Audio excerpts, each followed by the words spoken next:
देखो कह रहा है table given below shows the total stock of pens black and red are available in 3 shops P Q and R. अच्छा 3 shops हैं P Q R, उसमें कुछ पेन्स अवेलेबल हैं ब्लैक और रेड के। टोटल पेन्स यहाँ पे ब्लैक और रेड दोनों है, ये ब्लैक प्लस रेड है दोनों है, ठीक है। It also shows the percentage of unsold pens and number of black pen sold by 3 shops. अच्छा तो यहाँ पे परसेंटेज ऑफ अनसोल्ड गिवन है तो आप सोल्ड निकाल सकते हो, डेफिनेटली निकाल सकते हो। नंबर ऑफ ब्लैक पेन्स कितने हैं उसमें से आप रेड पेन्स भी निकाल सकते हो, ठीक है। तो आप ऐसे जब भी आप डीआई देखो ना उसको जरूर सॉल्व कर लो, पहले सॉल्व कर लो, फर्स्ट उसको सॉल्व कर लो सो दैट क्वेश्चंस में आपको ज्यादा टाइम ना लगे, क्योंकि हर एक क्वेश्चन में अगर आप सॉल्व करोगे हर एक के लिए तो वो टाइम टेकिंग होगा। पहले आप सॉल्व कर लो फिर ट्राई करो। देखो मैं पहले आपको सॉल्व करके बता देती हूँ।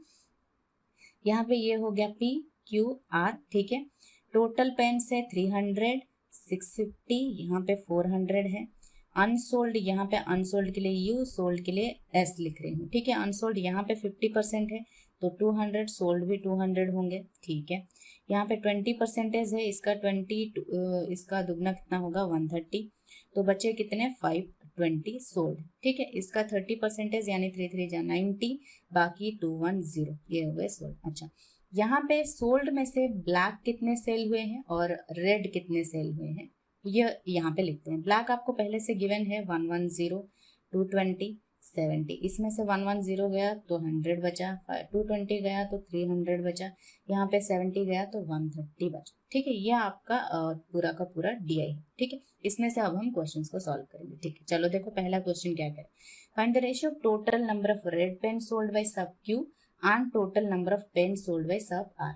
Red pen sold by sub Q that is 300, ठीक है। ये 300 है, यहाँ पे मैं कलर चेंज कर रही हूँ, ये 300 है।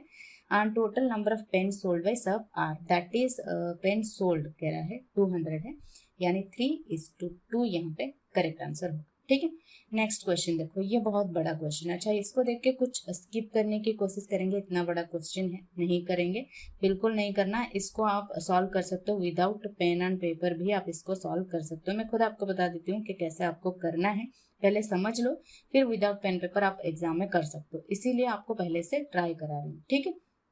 देखो the ratio of selling price of black and red pens by shop R is 6:5। पहले आप शॉप आर में देखो है कितने, ब्लैक एंड रेड में 70 और 130, ठीक है।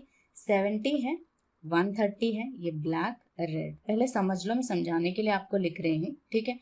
अब कह रहा है रेशियो कितना है 6:5 गिवन है, तो ये 6 मान लो 5 मान लो, x मत लेना, कभी भी मैं नहीं लेती हूँ ज्यादातर, ठीक है। तो 7 6 जा 42, 420 प्लस ये प्लस कर दो 130, 13 5 जा 650, तो ये टोटल कितना हो गया यहाँ पे 527641070 हो गया।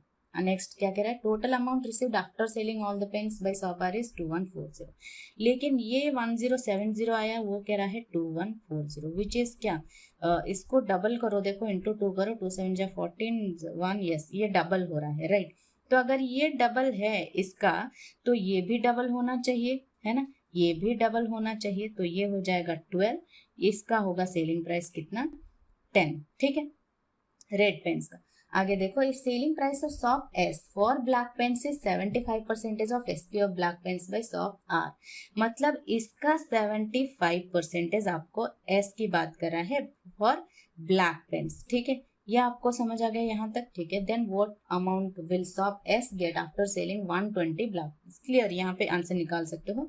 12 का 75% यानी 3/4, 4 3 जा 12, 3 3 जा 9, 9 इंटू कितना पेन्स 120 पेन्स कह रहा है यहाँ पे, विच इज 12 9 जा 108, x 0 लगा तो 1080 यहाँ पे करेक्ट आंसर होगा इस क्वेश्चन का, ठीक है। देखो कि कितना आसान था। अगर आप विदाउट पेन पेपर करेंगे तो कैसे करेंगे मैं आपको बता देती हूँ, ठीक है। देखो ब्लैक एंड रेड आपको कह रहा है 65, टोटल अमाउंट रिसिव्ड कह रहा है 2140, आपने देखा 7 है 13 है, 7 6 जा आप मल्टीप्लाई कर सकते हो without pen and paper, 7 6 4 42, 13 5 65, add कर दोगे तो 107, जीरो लगा दो एक 1070, और 2140 आपको पता होगा ही, बिना कैलकुलेट किए आप बता सकते हो कि 2140 होगा, विदाउट पेन एंड पेपर भी आप कैलकुलेट कर सकते हो कि ये डबल होगा इसका, ठीक है। तो डबल हो गया तो 6 का डबल कर दो 12, इसका डबल करने की जरूरत नहीं है क्योंकि वो ब्लैक पेन की बात कर रहा है। तो 75% 12 का निकाल दो विच इज 9 आपको पता लग गया।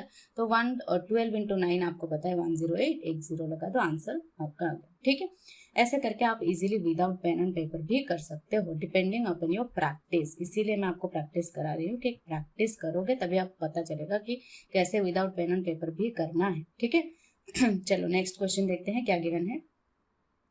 Average number of pens unsold by sub P, Q and T is 100। तो टोटल कितने होंगे P plus Q plus T, total कितने होंगे यहाँ पे 300, जो कि T गिवन नहीं था। पहले आपको यहाँ पे टेबल देखो, T तो गिवन नहीं है। P सोल्ड की बात कर रहा है ना, सोल्ड ना 210, अनसोल्ड की बात कर रहा था। चलो देख लेते हैं एक बार। अनसोल्ड पेन्स की बात कर रहा है P, Q and T। Unsold is this 90, 130, 220 है ना। ये 220 होगा इन दोनों का, प्लस ये कितना होगा तब जाके ये 300 हो रहा है, मतलब ये 80। टी का अनसोल्ड आपको पता चल गया, ये अनसोल्ड है 80 होगा, आपको पता चल गया। If black pens unsold are 45 by sub T, then find the number of unsold red pens by sub T. ठीक है, रेड पेन्स कितने होंगे, अगर इसमें से 45 गया तो बचा 35। ठीक है, 35 इस क्वेश्चन का करेक्ट आंसर हो। करेक्ट। चलो नेक्स्ट क्वेश्चन देखते हैं। Number of unsold pens by sub Q is what percentage of number of sold pens by the same sub Q. Unsold to sold है ना, क्यू कहाँ गया, Q sold, unsold to sold है ना। 1352, अच्छा 13 into 452 हो रहा है ना, 13 इंटू 452 हो रहा है। ये कह रहा है अनसोल्ड टू सोल्ड, यानी 1352 इंटू 100, ये 4 होगा तो 25% होगा। क्लियर, आप कर सकते हो, ये भी विदाउट पेन एंड पेपर आप कर सकते हो अगर आप पहले इस चीज को कर देते हो। जैसे मैंने आपको कहा कि पहले इसको निकाल लो, सॉल्व कर लो पहले डीआई को। अगर आप परसेंटेज गिवन है तो सॉल्व कर लो, उसके बाद आप कर सकते हो इजीली। ठीक है, दो क्वेश्चंस आपके बिना पेन पेपर के हो गए। ठीक है, चलो नेक्स्ट क्वेश्चन देखो। Find the difference between number of sold pens and the number of unsold pens by all the subs together. Sold and unsold के बीच डिफरेंस निकालना है। चलो निकाल लेते हैं। सोल्ड यहाँ पे 200, 500, 700, 900, 930 हो गया। अनसोल्ड 300 और ये 90, 10, 420, 420 माइनस करोगे, 3 में से 2 गया 1, 9 में से 4 गया 5, 510 यहाँ पे इस क्वेश्चन नंबर 5 का 510 होगा correct answer. Sold and unsold के बीच डिफरेंस 510 होगा। ठीक है, तो यहाँ तक आपको पता चल गया कि ये जो इस तरह के जब भी आपको डीआई देखो ना, कि कुछ आपको 2 टाइप के गिवन हो या 3 टाइप के गिवन हो। जैसे यहाँ पे आपको रेड कलर ब्लैक कलर के 2 पेन्स आपको गिवन थे, जो कि परसेंटेज में कुछ आपको गिवन था, अनसोल्ड सोल्ड करके ये 2 निकालना था, फिर उसके बाद सोल्ड में आपको निकालना था।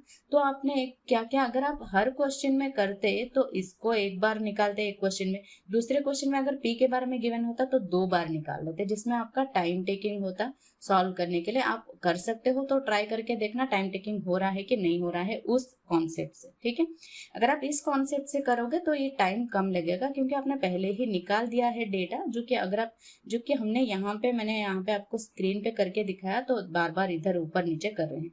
जबकि अगर आप कॉपी में करते हो तो वहां पे आपने कॉपी देखा, फिर स्क्रीन पे जस्ट आपने आंसर को टिक किया, दैट्स इट। ठीक है, तो पहले जब भी आप इस तरह का डीआई देखो, पहले आंसर को निकाल लो, फाइंड आउट कर लो, जो भी वैल्यूज हैं उनको निकाल लो, परसेंटेज में मत रखो। परसेंटेज में भी आप कर सकते हो, जैसे कि यहाँ पे एक और क्वेश्चन है वो मैं दिखा देती हूँ, जहाँ पे आपको परसेंटेज वाला गिवन हो ना, उस क्वेश्चन को परसेंटेज में कर सकते हो। जैसे यहाँ पे देखो, number of unsold pens by Q is what percentage of number of sold pens by same सब। ये आप परसेंटेज में कर सकते हो। क्यू में जैसे आपको गिवन था, ये टेबल देख के आपके कर सकते हो। देखो अनसोल्ड आपको 20% गिवन है, तो सोल्ड कितना होगा 80%। अच्छा 20/80 का कितना परसेंटेज है, ये डेफिनेटली 25% है। 1/4 इज इक्वल टू 25%। ये सिर्फ एक ही क्वेश्चन आपको मिला जो बिना इसको सॉल्व के, टेबल को सॉल्व के आप कर सकते थे, राइट। बाकी अदर क्वेश्चंस के लिए आपको इसको सॉल्व करने की जरूरत थी। ऐसे ही हर क्वेश्चन, हर डीआई में आपको जरूरी नहीं है कि 4 या 5 क्वेश्चन मिले, कभी कभी आपको 6-7 क्वेश्चन भी मिल जाते हैं। 7 तो नहीं मिलते हैं, मैक्सिमम 6 आपको मिल जाते हैं, ठीक है। तो 6 क्वेश्चंस के लिए आप बार बार अगर ट्राई करते हो एक ही सॉल्व करने के लिए एक ही डेटा को, तो वो टाइम टेकिंग हो जाएगा। जबकि आप पहले से ही टेबल बना के रखते हो तो वो कम टाइम में आप कर सकते हो, है ना। सो कोशिश करना कि पहले सॉल्व कर लो जो भी टेबल होगा, उसके बाद क्वेश्चन आंसर करो, ठीक है। So that's all for today. कोई और डाउट या क्वेरी हो आप कमेंट सेक्शन में पूछ सकते हो। Bye bye, take care.